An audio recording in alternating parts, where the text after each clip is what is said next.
I'm flattered, but you guys are embarrassing me getting up like that. You're going to have to stop that. Eric, thank you. I will make one observation to lighten the mood here. I'm a little nervous because I do know this is my last one, and there's such a large group here. Eric talks about getting outside your fence rows. If he knew what kind of fences we had in Washington County, it's not hard to do. Eric, I would say it's been a great honor and a privilege to serve with you and the other board members providing guidance for this organization. I've been around for quite a while, so I've served with several impressive men and women, and they're forever friends and great mentors. I treasure the time that I've had with them. In relation to this last year, I would just say what a year 2021 has been, but it's been a good year. It seemed like it's going by very, very fast, at least to me. I know to some that might be different. What a great blessing it is for each of us to celebrate the milestone of Tennessee Farm Bureau's 100th anniversary. We have the opportunity to remember the people, the stories, and the circumstances that have brought us to this point, and that's just incredible. But I would say also the excitement of embarking on a new century, electing new leaders, and creating a brighter future. Now, a few years ago, we were somewhere with the board of directors, and I remember late one evening, a beautiful sunset, and I said to Charlie Hancock's wife, Jennifer, I said, Jennifer, isn't that a beautiful sunset? Jennifer's response to me was that she really didn't like sunsets. They made her sad because it signified the end of a day. But to me, I love sunsets. I think they're beautiful. But Jennifer said she liked sunrises because it signified the dawning of a new day. Organizationally today, I would contend that we're in a position to enjoy both a sunset and a sunrise. We're coming to the close of 100 years of highlights and accomplishments that have already made a significant difference for the farm people in this state, but no doubt will continue to be impactful for years to come, I believe. But if you're like Jennifer and you prefer sunrises, again, we're at the dawn of a new day, a new year, and a new century. I don't know how many times during the past year I've heard the phrase, honestly, primarily from Radonna, that you only turn 100 once. And no doubt that's true. Thanks to so many counties here and individuals who have worked and held events celebrating this year. I want to give a little special shout out to our 100-year committee comprised of Amy Beckham, Stacy Warner, Brandon Cobble, and Stephen Huff. Stephen, I forgot your name for a minute. I apologize, but these guys did a fantastic job in all that we've celebrated this year. I'd ask you to join me in showing them our appreciation.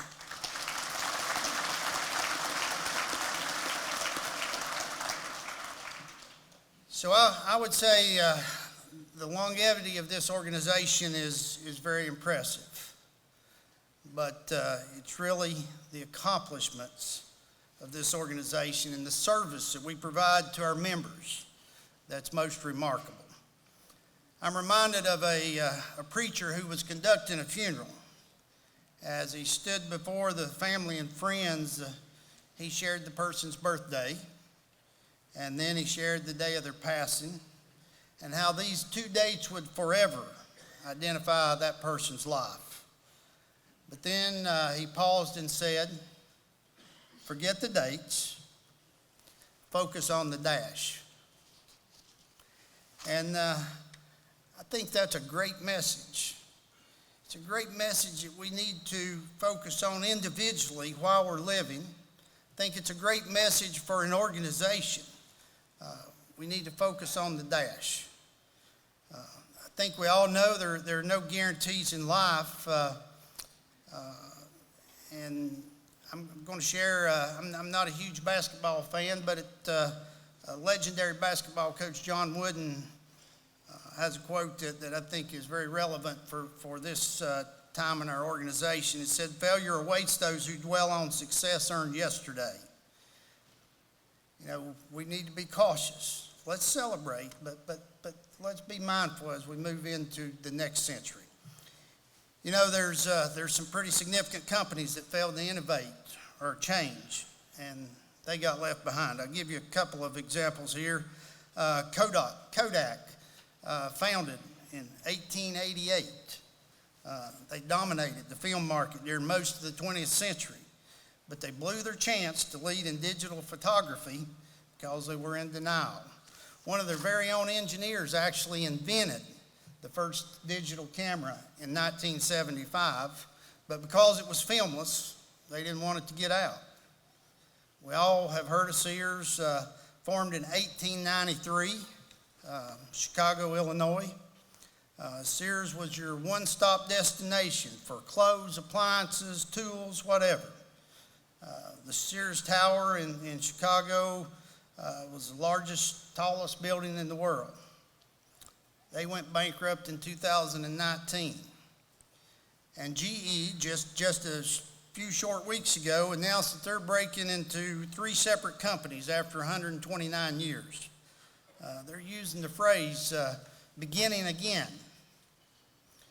You know, for me, and I think probably many of you in this room, I've spent many a days beginning again in the milk barn or the tobacco patch. And I'm not sure how appealing that phrase is, but it reminds me of a conversation that I had with a dear friend just a short time ago. Somewhere during that conversation, I used the term, you only live once. I think most of you have heard that, used it, but my friend quickly corrected me, but saying, you live every day, you only die once.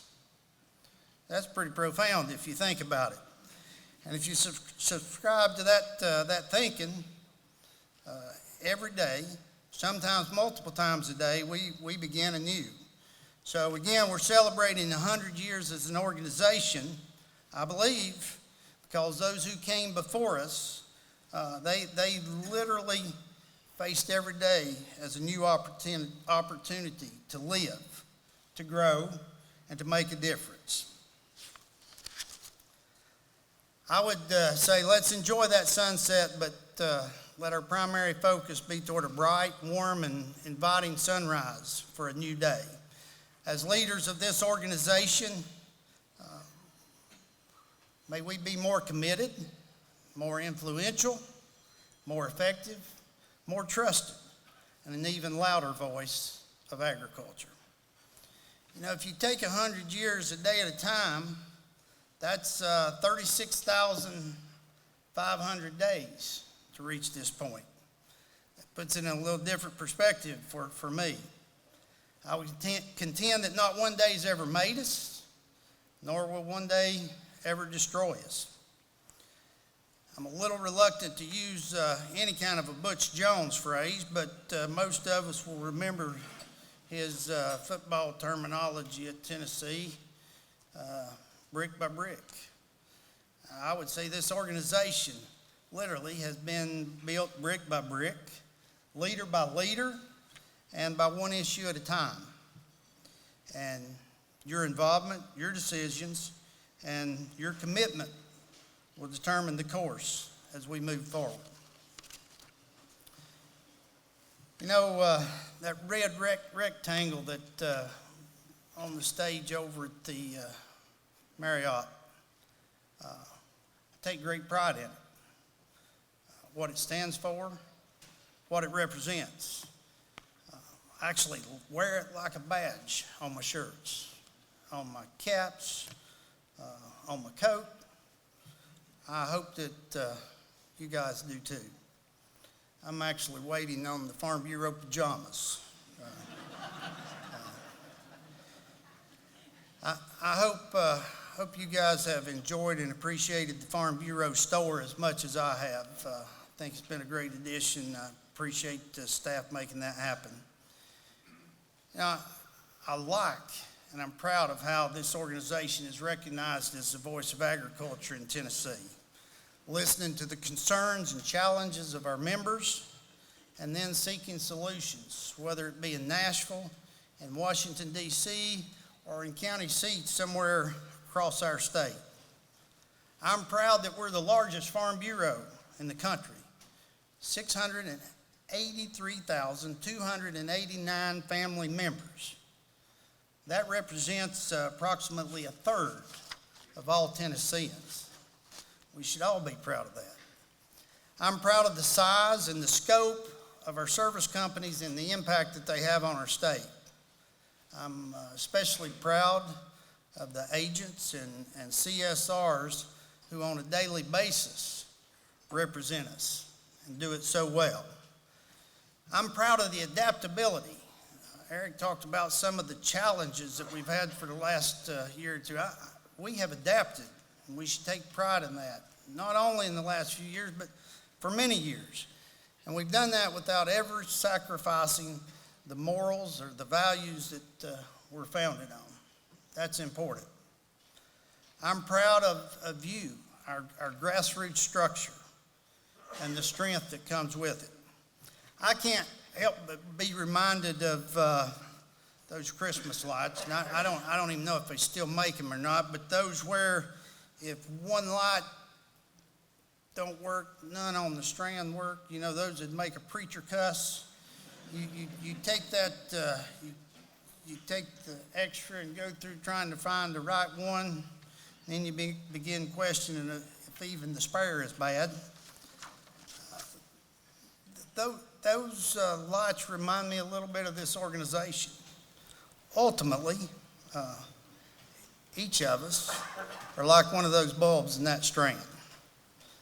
We keep this organization shining bright, but if we don't do our part, it'll affect everyone else. If you'll give me just a moment for a personal preference here or opportunity, I want to thank you from the bottom of my heart for allowing a small town country boy from Telford, Tennessee, to stand on the biggest stage of Tennessee agriculture. It's been the greatest honor and privilege of my lifetime to represent all of our farmers and our companies on a daily basis. And no doubt, I'm going to miss it. During my time occupying this position, I've had a quote that stayed on my desk the entire time. There's no limit to what a man can do or where he can go if he doesn't mind who gets the credit.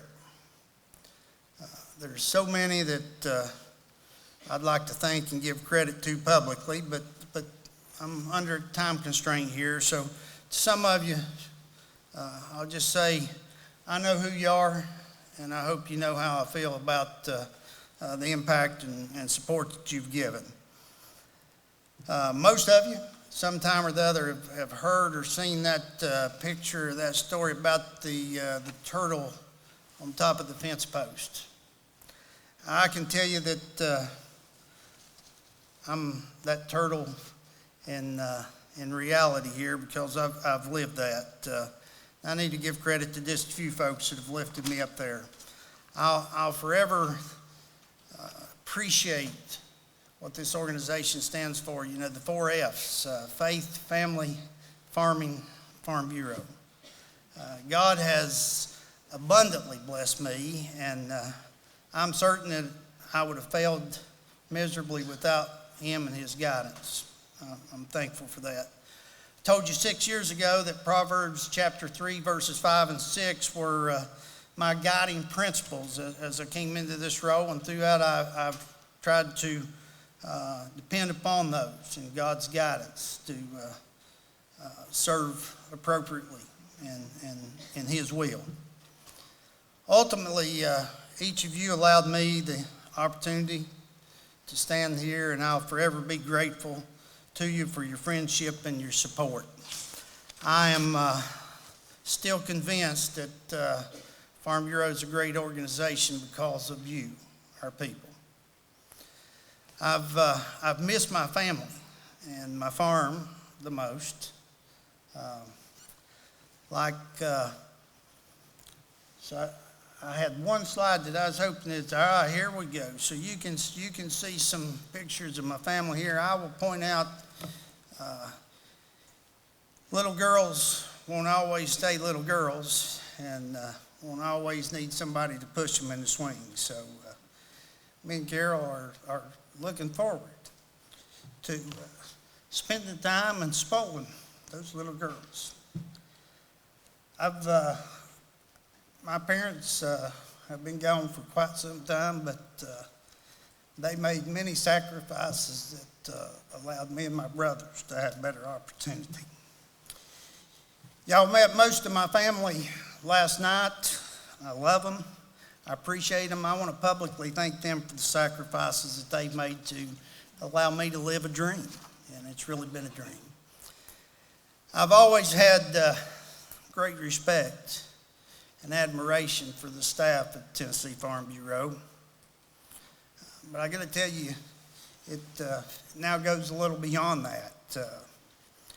I wish I had time to tell you a story or thank each one of them individually, but I can't do that. I'll just simply say they're the best. Y'all know it, but they're the best. They're like family to me and Carol, and we love them. And I'd go to battle for any single one of them. I'm grateful that they have worked to make me look much better and sound much better than I ever am. And that's been a difficult job for some of them, but I'm appreciative of it, especially to the communications team. Radonna Rose, Jeff Pannell, and Anthony Kimbrough, they do an extremely great job in their respective roles as administrative management. Y'all know that because you see the results. I can't help but think of that old Three Musketeers chant. I think it's right. All for one, one for all. That philosophy, I think, has served us well, and I think it will continue to be critical that we strive to make that part of what we do. What I'd like to share with you about Jeff, Radonna, and Anthony is the heart, the effort, and the commitment that they have for Farm Bureau, and really to each and every one of you. Radonna is the hardest working and most intelligent person I think I've ever worked with. I admire her dedication. As you saw this morning, Anthony is always consumed with enthusiasm and energy, even in a field that I think could be depressing, but I appreciate his optimism. And Jeff Pannell, always calm, cool, and deliberate, even some of the significant, difficult decisions that he makes on a daily basis. I'll always strive to be a little bit more like Jeff. I'm grateful to have worked with each one of them, and I feel like I've learned from the best, and I feel like we have the best leading our organization that we've ever had. I appreciate them deeply. So most of you remember the TV show MASH and Radar. Maybe some young ones here that might have come along afterward, but for those that maybe don't remember, Radar had this gift of always knowing what everybody needed before they even asked for it. And I got to tell you, Christina Kennedy has been my radar. Christina and I both stepped into new roles at the same time, and I've depended on her so much for 6 years. She's an amazing young lady, and if I could figure out a way to take her to East Tennessee, I promise you I would. If I had a daughter, I would hope and pray that she would be just like Christina. Chrissy, I don't know where you're at, but I love you. And about 35 years ago, God allowed my path to cross with a feisty, independent, stubborn little redhead from Greene County. So I'm not gonna invite her to come up, and I'll tell you why. Y'all saw she took the microphone last night. She always takes the microphone given the opportunity. So the first few times I went to Greene County to see her, I am satisfied that Cedar Creek, Tennessee, has the largest infestation of gnats, if anywhere in this state. So because of that, I didn't talk. I kept my mouth shut. And that started the trajectory of her always doing the talking. That's been okay, but man, have I enjoyed these last 6 years. I'm kidding. I've got to joke a little. I've joked for 6 years. I'm out of time. I got to tell you a quick one. So we had an employee appreciation day back in the summer, and I shared with the employees as we closed it out. I said, this is really bittersweet. I'm not really ready to go home, but I'm afraid Carol might be headed to the nursing home, and we better get back there. She came to the microphone, and she said, I might be headed to the nursing home, but he's headed to the funeral home. So, I'm satisfied that God has a sense of humor, because she always swore that she'd never marry a farmer. And she was the first girl I ever dated that my younger brother hadn't already been out with, and I figured she was a keeper.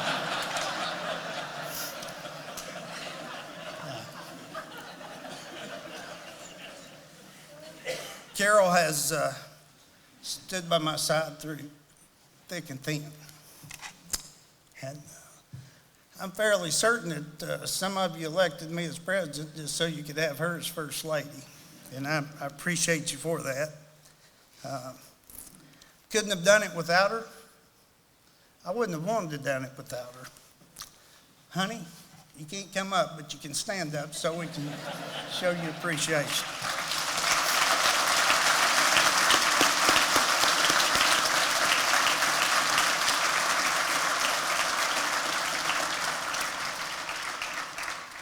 Thank you for your love and support. I love you, and I look forward to our next chapter. As I close, I can't help but leave you, myself, and our organization with words of hope that come from Jeremiah 29:11, as we each look forward to the next sunrise. Now, it's my understanding these words were given to folks that were in captivity, folks that were struggling. We're on top of the world here. We're part of a wonderful organization. These words apply to us just as well. For I know the plans I have for you, says the Lord. They're plans for good, not for evil, to give you a future and a hope. With each of you, with our great state board of directors, with our organizational philosophy, and with God's blessing, our future is bright, and it will be even stronger. Thank you, and may God bless y'all.